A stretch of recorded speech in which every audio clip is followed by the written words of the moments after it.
रात का खाना पड़ोसी आकर बनाएंगे। मुझे पता ही नहीं था आपने अपने बेटे की शादी पड़ोस में भी की हुई है। हैं? मतलब? मतलब इस घर में सारा काम बहू ही करती है, आप तो सिर्फ खर्राटे मारती हैं। अच्छा जी, फिलहाल तो तुम आराम फरमा रही हो, चलो जाओ, ये मेरे टीवी देखने का समय है। आहा, इसीलिए मुझे भगाया जा रहा है। सॉरी, अब तो बिल्कुल नहीं जाऊंगी। प्राची की इस बात पर दोनों सास बहू के बीच टीवी रिमोट के पीछे बच्चों जैसी छीना झपटी शुरू हो जाती है, जिसके बीच श्लोक भी काम से घर वापस आ जाता है। हाँ, आज मेरी चूहे बिल्ली की जोड़ी किस बात पर झगड़ रही है? अरे तेरी बीवी मुझे टीवी ही नहीं देखने दे रही। अरे तुम्हारी मम्मी मुझे खाना बनाने के लिए फोर्स कर रही है। अरे वाह, ऐसे बेतुके रीजन पर तो बच्चे भी झगड़ा नहीं करते। अरे मुझे कुछ मत बोल, सब इसने ही शुरू किया है। हाँ हाँ, जैसे आप तो बहुत दूध की धुली है ना। अरे बस दोनों चुप।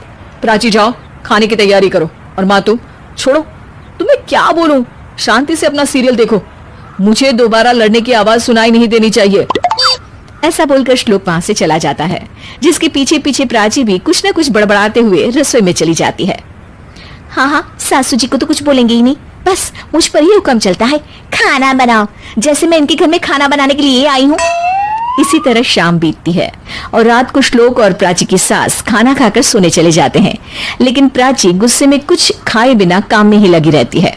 इस घर में किसी को घंटा फिक्र नहीं पड़ता, मैं खाऊं या भूखी रहूं। प्राची कुछ देर के लिए रसोई से बाहर जाती है और जैसे ही वापस आती है तो वहां दूध का भरा ग्लास देखकर हैरान रह जाती है। फिक्र पूरी है, बस दिखाना नहीं है।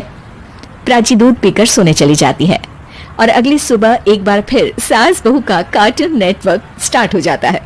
ये तुमने ही किया है। अरे अजीब जबरदस्ती है, मैं बोल रही हूँ मैंने कुछ नहीं किया। दोनों ने मिलकर पूरे घर को पागल खाना बनाया हुआ है।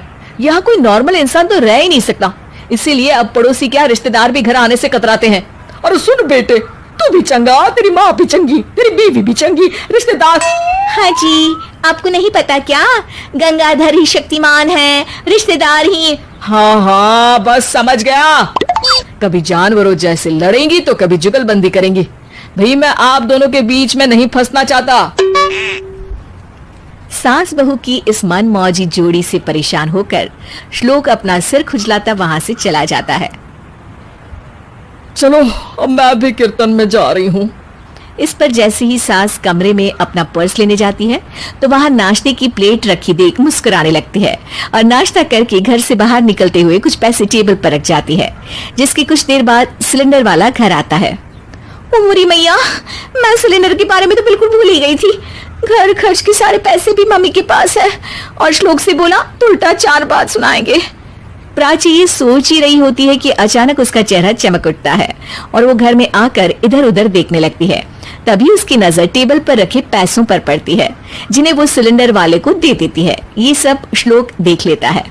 अच्छा बेटे, इतना बड़ा घोटाला, सबके सामने मैं तेरी दुश्मन और पीठ पीछे तेरी मेरी यारी। इस पर श्लोक एक प्लान बनाता है और शाम को सब एक साथ बैठे होने पर बोलने लगता है।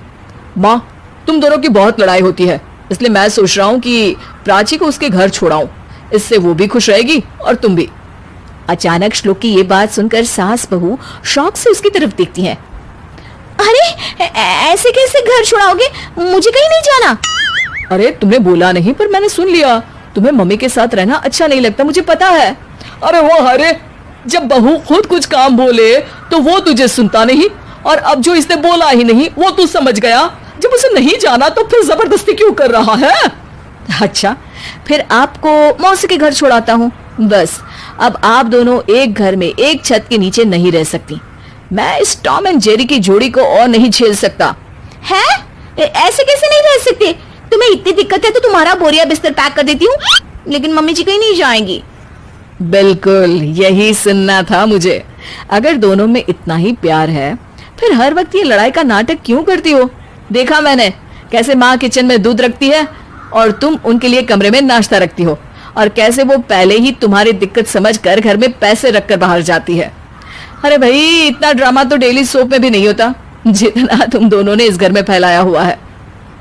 तू हमें टॉम एंड जेरी बोलता है ना, तो याद कर, वो दोनों भी एक दूसरे को बाहर वालों की बुरी नजर से बचाने के लिए हमेशा सबके सामने लड़ते थे, लेकिन अकेले में दिक्कत के समय मदद भी तो करते थे।